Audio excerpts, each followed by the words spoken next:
Hello friends, यह dice chapter का part 3 video है और लास्ट भी है। अब इसमें टाइप 7 देखते हैं। यहाँ पे है खाली स्थान पे कौन सा अक्षर होगा या खाली जगह पे। जैसे यहाँ 3 डाइस दिया हुआ है ए बी सी, एक में है ए सी डी, दूसरे में है डी ई एफ, तीसरे में है ए बी और यहाँ पे व्हाट।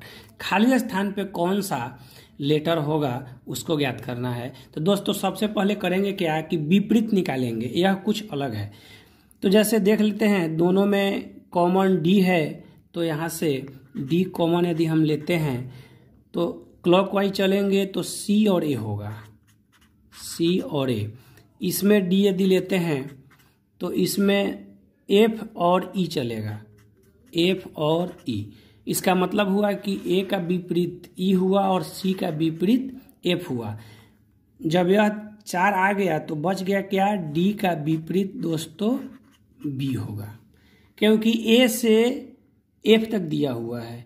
तो सी का एफ हुआ, ए का ई हुआ, तो डी का ऑटोमेटिक बी बच गया। अब इसके बाद दोस्तों करना क्या है कि हमको यहाँ खाली स्थान पे कौन सा होगा वह निकालना है। तो कभी भी विपरीत अंक सतह के ऊपर नहीं होता है, यह कन्फर्म है। तो जैसे यहाँ ए है तो ए का विपरीत ई है, तो ई यहाँ पे नहीं होगा। बी का विपरीत डी है तो डी भी यहाँ पे नहीं होगा।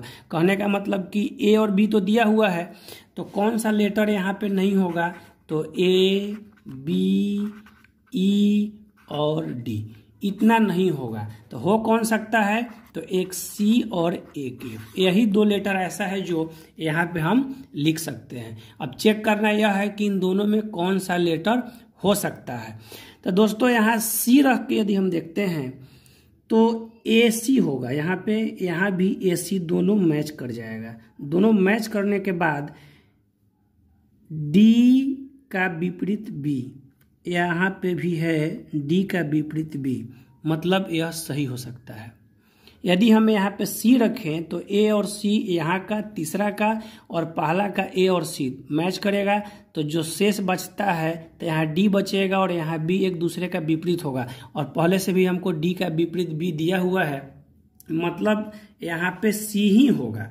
यदि हम दोस्तों एफ रख के देखते हैं, एफ यदि हम यहाँ पे रखेंगे तो एफ रखने के बाद एफ और यहाँ पे एफ दोनों तो मैच कर जाएगा, या ए और ए मैच कर जाएगा। तो यदि इन दोनों को हम सेट करके देखते हैं, थोड़ा देर के लिए मान लिए हैं दोस्तों, हम यहाँ एफ रख के देखते हैं तो मिला के देखते हैं सही हो रहा है नहीं, तो ए लेकर चलते हैं। तो ए का डी और सी होगा, फिर यहाँ भी ए है, ए लेकर चलेंगे तो एफ और बी होगा, जो कि यह गलत है। बी का सी अपोजिट नहीं होगा क्योंकि पहले से डी और बी आ रहा है। इसका मतलब कि यहाँ पे सी ही आंसर होगा, क्योंकि सी यहाँ रख देंगे तो ए और सी मिल गए कॉमन, ए और सी मिला कॉमन, तो डी का क्या बचा, बी, जो कि डी का बी ऑलरेडी दिया हुआ है। तो जब भी खाली स्थान भरने के लिए कहे तो पहले विपरीत निकाल लेते हैं और चेक करते हैं कि कौन सा मैच कर रहा है या नहीं। अब नेक्स्ट क्वेश्चन टाइप 8 में देखते हैं दोस्तों। यहाँ है सम्मुख या विपरीत फलक। तो दोस्तों सम्मुख या विपरीत दोनों एक ही बात होता है। क्वेश्चन में सम्मुख पूछे या विपरीत पूछे मतलब एक ही होता है। तो यहाँ पे 3 का विपरीत पूछ रहा है, तो सबसे पहले चेक कर लेंगे कि पासा कौन सा है। 6 2 8 3 2 5 यह जो है मानक लग रहा है। यहाँ 5 3 8 है, 6 3 9 यहाँ भी मानक लग रहा है। लेकिन यहाँ पे 4 3 7 यह सामान्य पासा हो गया। कोई एक में भी जोड़ने के बाद 7 आता है तो वह सामान्य पासा हो जाता है, और यहाँ 7 आ चुका है मतलब यह सामान्य पासा है। तो बनाने का रूल, इसमें 3 सम्मुख पूछ रहा है, 3 का सम्मुख पूछ रहा है, तो यहाँ भी 3 है, यहाँ भी 3 है, यहाँ भी 3 है। जब तीनों में 3 दिया हुआ है तो दोस्तों लिख लेंगे हम। 3 देने के बाद यहाँ पे है 2 और 6 है, इसमें 5 और 6 है, तो केवल 5 लिखेंगे क्योंकि 6 तो लिख चुके हैं। यहाँ पर 3 छांटे हैं तो 4 और 5, तो 5 तो है तो केवल 4 लिखेंगे। तो दोस्तों 1 से 6 तक पासा में अंक ही होता है, उसमें 5 ऑलरेडी आ चुका, बच क्या गया 1, तो यहाँ 3 का विपरीत 1 होगा। नेक्स्ट इसमें एक और क्वेश्चन है दोस्तों, पासा सी का तलमुख। तलमुख का मतलब होता है, सबसे पहले यह देखना है क्वेश्चन में कि कौन से पासा का बोल रहा है। तो यहाँ बोल रहा है पासा सी, तो यहाँ पासा सी यह है, इसका तलमुख बोल रहा है। तलमुख का मतलब होता है कि ऊपरी सतह का विपरीत। तो तीसरा का ऊपरी सतह में दोस्तों यहाँ पे 4 है, तो कहने का मतलब कि 4 का विपरीत निकालना है। तो अब यहाँ पे हम चेक कर लेंगे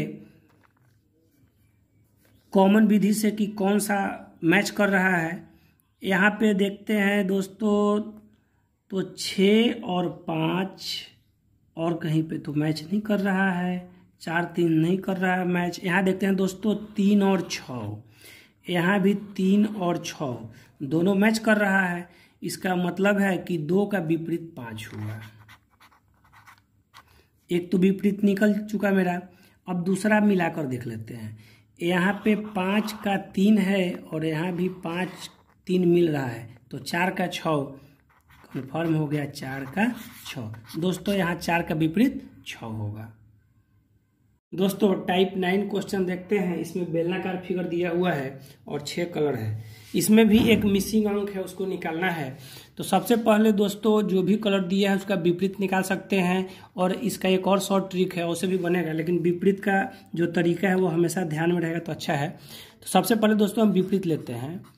इसमें भी हारा है और इसमें भी हारा है, दोनों में हारा है, तो हारा अंक को ही कॉमन ले लेते हैं दोस्तों। तो हारा के लेंगे तो क्लॉज वाइज चलेंगे, तो हारा के बाद पीला आएगा,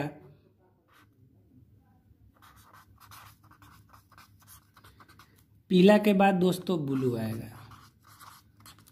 फिर दूसरा में हरा लेंगे तो हरा के बाद नारंगी आएगा, इसके बाद बैगनी कलर आएगा। इसका मतलब यह हुआ कि ब्लू का विपरीत बैगनी और पीला का विपरीत नारंगी हुआ, और बचा हरा, तो शेष कलर बच गया रेड, लाल, मतलब हरा का विपरीत लाल हो गया। अब वहां पे दोस्तों चेक कर लेना है कि मिसिंग अंक कौन सा होगा। तो ऊपर नारंगी है तो इसका विपरीत पीला नीचे आ जाएगा। लाल दिया हुआ है यहाँ, तो लाल का विपरीत हरा ठीक यहाँ पे आ जाएगा, क्योंकि एक घर बीच करके विपरीत होता है। तो लाल है तो यह बीच करके यहाँ पे हरा हो जाएगा। तब दोस्तों यहाँ एक और एक इसके विपरीत, मतलब ब्लू और नारंगी, यही 2 कलर बचा जो दोनों में से कोई एक हो सकता है। तो अब यहाँ दोस्तों ध्यान देना है, यह फिगर और यह फिगर में दोनों में कुछ अंतर है। यह फिगर खड़ा किया हुआ है तो नारंगी ऊपर है, और यह फिगर गिराया हुआ है तो नारंगी कलर नीचे है। यदि इसको भी हम ऊपर कर दें, इसको भी ऊपर कर दें, जैसे इस फिगर को यदि हम ऐसे बना दें और नारंगी कलर को हम ऊपर कर दें इस फिगर के समान, जब करेंगे तो यह हरा ऑलरेडी यहाँ था और यह बैगनी यहाँ था।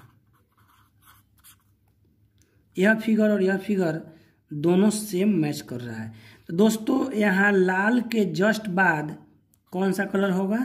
बैगनी, क्योंकि ठीक इसके बाद एक घर बीच करने के बाद हरा आ रहा है जो कि लाल का विपरीत सतह है। जब यह लाल का विपरीत सतह है तो यह कंफर्म है कि बैगनी ही यहाँ पे होगा। यदि यहाँ पे दोस्तों हम ब्लू रखते हैं तो यहाँ पे ध्यान देना है कि ब्लू का मतलब कि ऊपर पीला होगा, लेकिन यहाँ फिगर में ऑलरेडी नारंगी दिया हुआ है तो नारंगी वाले को हम सीधा खड़ा कर दिए तो इससे यह मैच कर गया। तो यह लाल के जस्ट एक घर बाद हरा आएगा, तो यहाँ लाल हुआ, इस जगह पे यदि हम बैगनी रखते हैं तो ठीक उसके बाद हरा आ रहा है, मतलब बैगनी कलर यहाँ पे कंफर्म होगा। अब दोस्तों नेक्स्ट टाइप, दोस्तों यह आखिरी टाइप है, टाइप 10। इस क्वेश्चन को देख लेते हैं, यह सबसे अलग दिया हुआ है। सबसे पहले पासा में पढ़ाए थे कि यदि अंक दिया रहे कोई किसी से नहीं मैच करता है तो उसमें जिस पासा का पूछेगा पर्सनल उसी से उसका निकाल लेते हैं विपरीत, या जो अंक पूछ रहा है जो पासा दिया हुआ है उसको छोड़कर बाकी सभी अंक हो जाता है। लेकिन यहाँ दोस्तों अंक नहीं है कि हम पता लगा सकते हैं कि मानक है या सामान्य पासा है। यहाँ पे कलर दिया हुआ है और यहाँ ध्यान देना है, कलर 6 दिया हुआ है और एक ही पासा के 2 पार्ट है, 1 और 2, दोनों में अलग अलग कलर दिया हुआ है। कोई कलर किसी से मैच नहीं कर रहा है, जैसे सफ़ेद है यहाँ नहीं है, नीला है नहीं है, लाल है नहीं है, कोई किसी से मैच नहीं कर रहा है। तो जब ऐसा स्थिति हो और उस समय कोई कलर का विपरीत पूछा जाए तो उस स्थिति में दोस्तों ध्यान रखना है जो कलर विपरीत पूछा जाता है सेम उसका वही सतह दूसरे पासा में खोज लेंगे। जैसे इसमें कोई मैच नहीं कर रहा है तो यहाँ ऊपरी में सफ़ेद है तो इसके ऊपरी सतह में नारंगी है, मतलब इस सफ़ेद का विपरीत नारंगी होगा। यहाँ नीला है तो इस सतह का यहाँ विपरीत सतह यहाँ पीला होगा। यहाँ फ्रंट में हरा है तो इसका विपरीत यहाँ पे लाल होगा। ऐसा जब भी क्वेश्चन आता है तो ज़्यादा दिमाग नहीं लगाना है, देख लेना है कोई अंक नहीं मैच कर रहा हो, कोई कलर का नाम हो या किसी वस्तु का नाम हो, यदि मैच नहीं कर रहा है तो सेम एक ही पहलू के दो फिगर दिया हुआ रहता है और वह हमेशा एक दूसरे के विपरीत ही होता है, क्योंकि यहाँ पे एक दूसरे का कोई अंक मैच निकटवर्ती नहीं दे रहा है। मतलब कि सफ़ेद का विपरीत नारंगी है, हरा का विपरीत लाल है और नीला का विपरीत पीला है। तो यहाँ ऑलरेडी नीला पूछ रहा है तो दोस्तों इसका विपरीत पीला हो जाएगा। इसमें कुछ करना नहीं है और सीखना नहीं है। अब इसमें कुछ इंपॉर्टेंट बातें हैं, जैसे पासा में कुल दोस्तों 12 किनारे होते हैं, 6 सतह पहले भी बता दिए थे, 4 निकटवर्ती सतह होता है, याद रखना है। और हमेशा 3 ही सतह दिखाई पड़ता है, यह भी बात याद रखना है, यह कभी भी एग्जाम में पूछा जा सकता है।